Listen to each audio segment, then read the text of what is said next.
కోనసీమ జిల్లా ముమ్మిడివరం మండలం కమనిలంక కె గంగవరం మండలం సేరిలంక సమీప వృద్ధ గౌతమి గోదావరి నదీ తీర స్నానానికి వెళ్లి మృత్యువాత పడిన బాధిత కుటుంబాలకు జనసేన అండగా ఉంటుందని Kakinada MP Tangella Uday Srinivas Kakinada rural MLA Pantham నానాజీలు భరోసా ఇచ్చారు. కాకినాడ నగరంలోని 18వ డివిజన్కు చెందిన సబితా క్రాంతికిరణ్, సబితా పాల్ అభిషేక్లు గోదావరిలో స్నానానికి వెళ్లి మృత్యువాత పడ్డారు. వీరి కుటుంబ సభ్యులను బుధవారం నాడు Kakinada MP Tangella Uday Srinivas, rural MLA Pantham నానాజీలు పరామర్శించి ఓదార్చారు.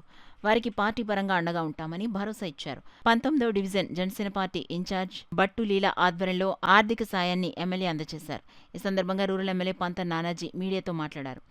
ఎంపీ ఎమ్మెల్యేల వెంట చౌడపల్లి సత్యవతి, చౌడేపల్లి రమ్య, రచ్చ ధనలక్ష్మి, బోడపాటి మరియా, పాస్టర్ ఎస్ రఘువేల్, దుగ్గన బాబ్జీ, అట్లా సత్యనారాయణ, మండపాక దుర్గాప్రసాద్, 18వ డివిజన్ జనసేన ఇన్ఛార్జ్ బడే ఆనంద్, మడికి వీరబాబు తదితరులున్నారు. దగ్గర టైంకి పంపించడం, టైంకి పోస్ట్ మార్టం చేసినాం. ఇవన్నీ చేసి మా కాన్స్టిట్యూన్సీలో మాకు ఇక్కడ 18వ వార్డులో ఇద్దరు నా పిల్లలు ఒకరు పోవడం జరిగింది. వాళ్ళందరినీ కూడా ఇక్కడ టైంకి పంపించి ఈ కార్యాలు లేనటువంటి నాయకులందరికీ కూడా కృతజ్ఞతలు తెలియజేస్తా ఉన్నాం. అలాగే పవన్ కళ్యాణ్ గారి యొక్క సూచన మేరకు నేను కానీ మా ఎంపీ గారు ఎక్కడో క్యాంప్లో ఉంటే ఒకటి తెలిసిన వెంటనే వారు కూడా బయలుదేరి రావడం జరిగింది. వచ్చే కుటుంబానికి అంటే పోయిన వ్యక్తులు మేము తీసుకురాకపోవచ్చు, కానీ ఆ కుటుంబానికి ఒక అండగా ఉండడం, ఆ అండ ఎప్పుడు ఉంటుంది. జనసేన పార్టీ నుంచి ఆ అండ ఆ కుటుంబానికి ఉంటుంది. లోకల్గా ఉన్న మా నాయకులందరికీ కూడా మేము అదే చెప్తా ఉన్నాం. ఆ కుటుంబానికి ఏ ఇబ్బంది వచ్చినా సరే మీరు మాకు తెలియజేయాలా.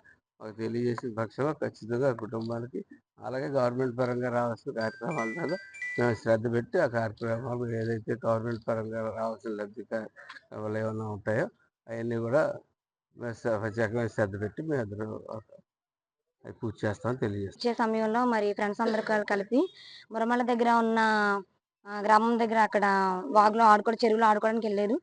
అక్కడ పరిస్థితులను బట్టి వాళ్ళకి ఈత రాక వారు చనిపోయారు. చనిపోయిన వెంటనే అందులో ఇద్దరు పిల్లలు జగన్నాథపురం సంబంధించిన పాస్టర్ గారు రవియేలు గారి పిల్లలండి. ఈ విషయాన్ని తెలియగానే మన ఎంపీ ఉదయ్ శ్రీనివాస్ గారు, మన పార్లమెంటు ఉదయ్ శ్రీనివాస్ గారికి తెలియగానే వెంటనే హైదరాబాద్ నుంచి స్పందించి మరి ఆయన రావడం జరిగింది. అలాగే మన కాకినాడ రూరల్ ఎమ్మెల్యే నానాజీ గారు, అలాగే మన బాబ్జీ గారు, ఇంకా నాయకులు అందరూ కూడా వీరమహిళలందరూ కూడా రావడం జరిగింది. First of all Janasena party ఏదైతే అన్యాయం జరిగినా, ఎక్కడైతే బాధాకరంగా ఉన్నా first of all Janasena party అక్కడ అడుగు పెడుతుందండి. ఎంత దూరం ఉన్నా సరే ఈరోజు ఎంపీ సారు అక్కడి నుంచి ఈ విషయాన్ని తెలియగానే వెంటనే మరి రావడం అన్నది మాకు చాలా చాలా సంతోషకరం ఉంది. వారి బిడ్డలు మేము తిరిగి తీసుకురాలేము, మేము ఈ విధంగా సాయం చేయలేం, కానీ జనసేన పార్టీ తరపు నుంచి మేము ఉన్నామని ఒక ధైర్యం చెప్పడానికి మరి నాయకులందరూ కూడా ఇక్కడ రావడం మాకు చాలా చాలా సంతోషకరంగా ఉంది. జనసేన పార్టీ నిజంగా మేము చాలా రుణపడి ఉన్నామండి.